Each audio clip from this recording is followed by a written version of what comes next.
I want to make an apology. Sorry I wasn't able to make a video today. I'm actually sick. I have 100 fever right now. Actually, I feel just absolutely dreadful right now. Let's see. It's a stomach virus that I have, most likely.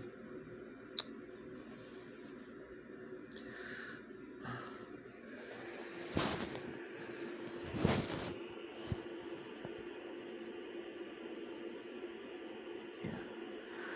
It's about 100, almost 101. I just took some ibuprofen and I'm drinking water because I'm not really eating since my stomach is just so upset right now. No nausea, just a lot of, just a lot of stomach aches.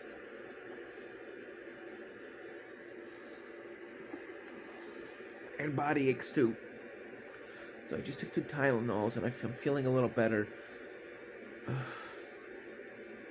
My chills are thankfully starting to abate a little bit, but that's the second time I took Tylenol. First time, it abated my fever for a few hours and it just came right back. This is definitely a stomach virus.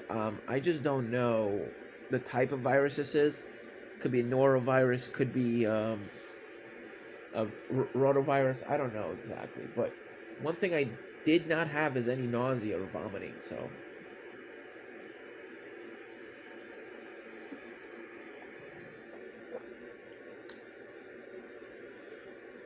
but when I woke up earlier this morning, I woke up with body aches. My stomach was really cramping up, and I've been going to the bathroom all day long today. Well, now I'm going to talk about the weather a little bit, So, sorry I can't be at the computer. I'm laying in bed right now with a bad headache. So, it looks like we're going to get a pretty significant storm here in the Northeast in just a few days. I think on or about on Tuesday, we should get a pretty good-sized storm here, Monday into Tuesday. And there's a chance, just an outside chance, that on the backside of this storm, we can get snow mixing in as a very strong upper-level disturbance. So we're going to have a cutoff low that will go to the southeast, and then it will go northward.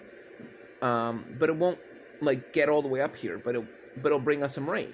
But then a secondary area of low pressure, upper-level low, will kind of merge with that cutoff low and potentially form a coastal storm. And also, with that cutoff low, it's going to pull down a lot of cold air in upper levels, which this current storm will not have. The first cutoff low will be cut off from the cold air, and it'll have its own little bit of cold air, which will bring some snow possibly to Oklahoma and Arkansas before the cold air dissipates. However, this reinforcing shot of cold air will have according to the GFS model, will have a very tight circulation. And if this upper level low can get its act together, so this upper level low can, really get its act together, then perhaps we could get a pretty significant coastal storm and some good snows in eastern New England and possibly eastern Long Island. Even New York City could get a little bit of snow. But that's still several days out, and a lot can happen between now and then. We could go anywhere from having just rain, maybe and no snow at all, to having an all-out snowstorm. So this is still a long ways out, and I'll have to fine-tune the details to see what's going to happen and how it will happen, because there's a lot of disagreement among the models. The European is not hinting on it, and basically none of the other models are hinting on it.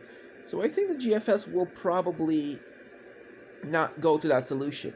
So I'm just giving you a heads up that it's a possibility that we could get a rainstorm that will possibly become a snowstorm in about a day or two after that happens. But it's very unlikely that's going to happen.